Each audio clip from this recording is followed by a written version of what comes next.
It's always super exciting to bring something exclusive to you here on the Okie Woodsman channel. This is an alternative to the steel 2-in-1 setup that is so popular. This unit is also a little bit different because you file with this side up at all times.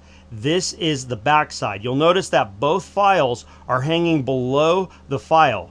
I would think, without looking at the instructions, that means you can flip this flat file once this side gets worn out. I think that's kind of cool. And it is made in Sweden according to the packaging.